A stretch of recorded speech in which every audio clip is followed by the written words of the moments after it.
Hi!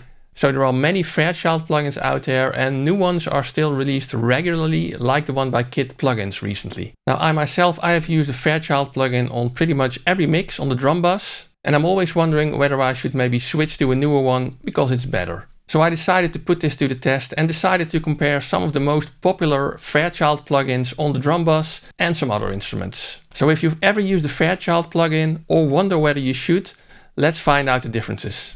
Let's go! Now I decided to make this video after KITPlugins contacted me about the release of their new Fairchild plugin, which is another one in their range of Blackbird Studios plugins, which basically emulate hardware in Blackbird Studios in Nashville. Now a little more about that plugin later, but this video is not sponsored. KITPlugins did provide me with a license for this plugin so I could try it out for you, but no money has changed hands. They're not seeing this video before you, and the opinions that I'm stating in this video are really my own. Now, any Fairchild plugin is of course based on that legendary hardware compressor called the Fairchild, which is really a classic, very new compressor with a lot of character and tone and a very silky and creamy kind of compression. The mono version of the hardware was first released in 1959, followed by a stereo version, and usually you see both emulated in plugins. Now, since KITPlugins kind of inspired me to make this video in this way, let's have a look at their plugin as a good example of a Fairchild plugin and the Fairchild hardware, because they basically all have similar kind of controls. Now the plugin comes in two versions, and this is the F66, and it says Martina's F66 because apparently it's an emulation of the real F66 which they're using in Blackbird Studios, and which is part of the vocal chain of Martina McBride, a Nashville singer who's married to John McBride, who owns and operates the Blackbird Studios. So there's a family connection there. Now what you typically see on any Fairchild compressor is a meter, which can display the amount of gain reduction or the input or output level of the signal. You have an input gain that you can use to drive the compressor a little bit more, and you have the threshold to set at which level the compression kicks in. Now on the right side you see 6 settings called time constant, which is basically the control for attack and release time. So you cannot really control them separately, but they are combined in a certain way on the Fairchild compressor. And over here you can see the time constants. So time constant 1, for example, means that there's an attack time of 0.2 milliseconds, a release time of 0.3 seconds, etc. Time constant 5 and 6 have a bit more program dependent release times, but those are the available combinations. Now most Fairchild compressors also contain a sidechain, which allows you to cut the low end from the signal that's being sent to the detection unit that determines when we're going to compress. So you can basically make sure that the low end does not influence the amount of compression too much. You typically have a mix control, although I think it was not actually present on the hardware. It's mostly a plugin feature that they added, and you have the makeup gain to compensate for the fact that you're reducing the level due to the compression. Now some of the other Fairchild compressor plugins look very much the same. They have one set of controls. However, KIT have also made a real stereo compression version of this plugin, and many of the other manufacturers have as well. And then you basically see all of these controls duplicated, and then you have the option to have stereo link control, so basically the left and right sides are set exactly the same. You have the option to go stereo, which means you can vary the left and right side, and I think that's even more useful if you set it to mid side, because then these controls control the mid section of the signal, and these controls control the side compression on the signal. Now when it comes to the KITPlugins version, make sure you run the latest bug fix, because they've released quite a few of them just after the release of this plugin. Now the plugin is currently available for $69, which is an introductory price from the regular $99. But as always, I would recommend running the 14-day trial first to make sure that you like it before you buy it. And that's of course good practice for any plugin that you buy. Now let's also have a short look at the other contenders that I'm comparing this plugin to.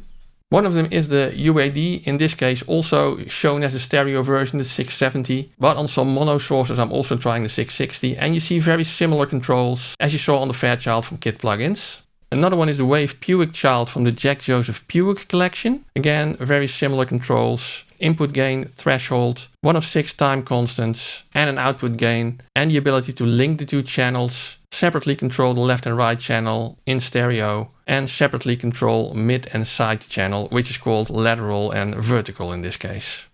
And the last one is big and a bit of an outsider, because in this case it's actually a multi-band Fairchild compressor. It's the Lindell Mu 66, by Plugin Alliance. And in this case, you also see two channels, but they are not meant for left and right, but they are meant to control the high band and the low band. And over here, you can set the crossover frequency between the low and high band. You can also link the controls on the low and high band, which I've done in all the examples. So I'm still operating it as a single compressor, but it is definitely compressing the low and high band separately. So the results are probably not exactly comparable, but at least you can see whether it makes a difference or not. Now let me know if you want me to do a deeper dive into any of these, because I've only scratched the surface now, of course. But before we listen to these examples, if you like this video or find it useful at all, please give it a big thumbs up for the YouTube algorithm. It really helps me to get this video out to more people. And that's of course a great way to show your appreciation and make all of the hard work that I do on these videos pay off a bit. Now what you can also do to show your appreciation is subscribing to the channel.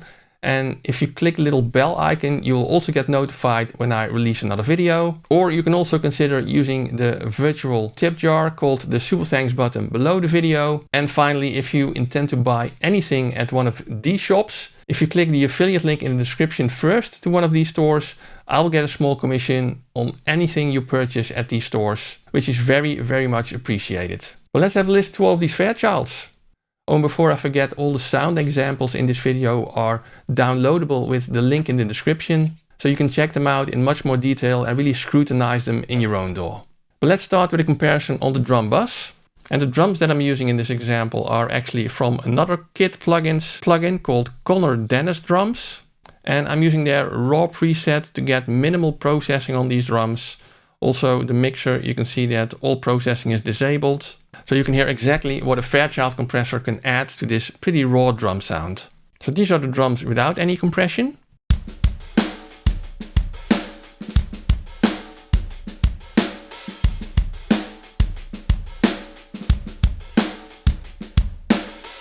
And let's now hear them with the various Fairchild compressors on there, starting with the KIT one.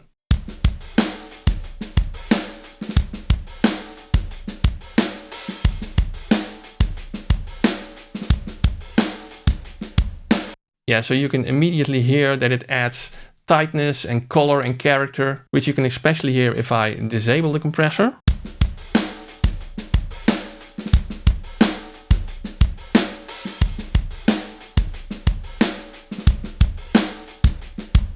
And let's now listen to each one in turn so you can hear the difference.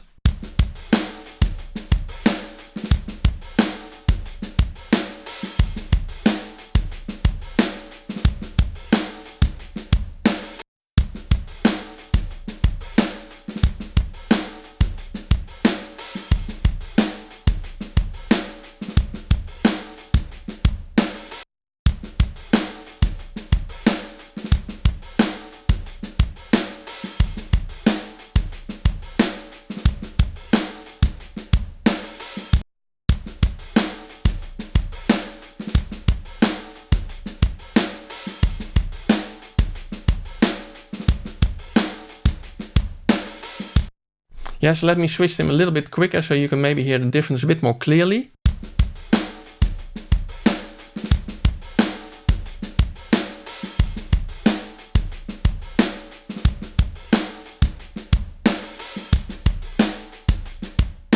Yeah, so me, the KIT and the Fairchild sound the tightest. The UAD sounds a bit softer to me, and the Lindell is somewhere in between. But definitely let me know what kind of differences you're hearing, and let's switch to the acoustic guitar. Yeah, so this is part of the acoustic guitar track of a song of my band The Wash called The Calling. And this is the guitar without any compression.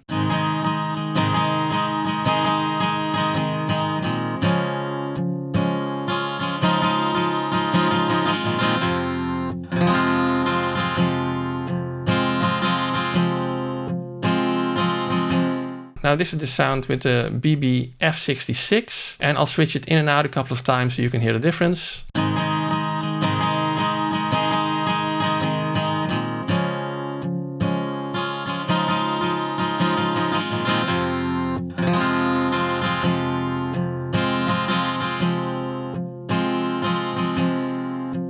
Yeah, so to me it really brings out the brilliance of the guitar, tames the levels a bit and makes it sound a bit larger. Let's listen to what it sounds like on every compressor.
Now let's listen again, but switching a bit more quickly so you can maybe more easily hear the differences.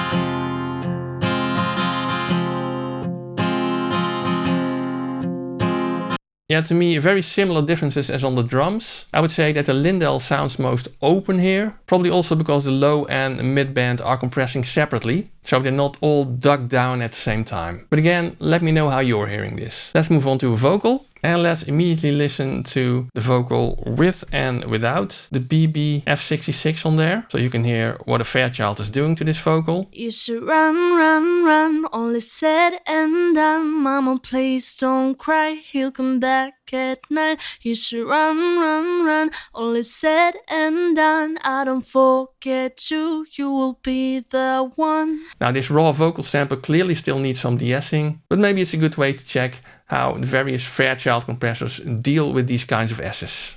And let's listen to this section again through all the 4 different Fairchilds that I have in here. You should run, run, run, all is said and done. Mama, please don't cry, he'll come back at night. You should run, run, run, all is said and done. Mama, please don't cry, he'll come back at night. You should run, run, run, all is said and done. Mama, please don't cry, he'll come back at night.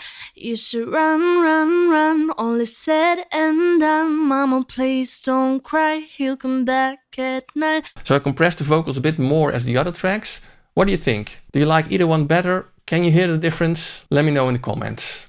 Now to me, all the examples sound pretty close actually. I noted some of the differences that I'm hearing already, but you can clearly hear that they're trying to emulate the same hardware compressor. So I think we've come a long way in that. Now I am of course wondering how much of a difference a real Fairchild compressor would make compared to these plugins. So if any of you hardware manufacturers are watching this, I would love to have a nice Fairchild from Heritage Audio. Or maybe I think it's called the Unfairchild from Undertone Audio, or any of the other replicas over here, to shoot it out against the plugins. Now it's hard to pick a favorite from me of these, also because they're priced quite differently sometimes. And some of these plugins you can just buy outright, or you can get a subscription and that buys you many plugins of the same manufacturer, at least for as long that you're subscribing. So I think it's not easy to base a favorite on price alone, even though they all sound pretty close. Now you can of course compare the features as well. Most of these have an MS mode, a mix knob and a sidechain. Some of them have some extra tweaks, most notably the universal audio I think. And I think I saw some on the Lindell as well, that you can go under the hood a little bit and dial some of those settings for a little bit more variation. But the main controls are very similar of course. I like the KITPlugins one, along with the Waves Pukechild for having the most tight sound, to me at least, and probably also the most crispy high end. The Universal Audio has the most color to me, it sounds larger than life. And the Lindell, well, it's a bit of an outsider due to its multi-band character, but I thought it sounded pretty great on vocals, for example, due to the fact that it could really compress the high end and leave the low end intact a little bit more, causing the vocal to sound a bit fuller. But again, let me know in the comments how you hear this and which one you prefer. For me, the conclusion is, it really depends on what kind of sound I want. Now, if you really like this deep dive into plugins, you may also be interested in some comparisons that I did between plugins and hardware, which I put in the playlist, which I'll link over here. So check it out, enjoy, and see you soon.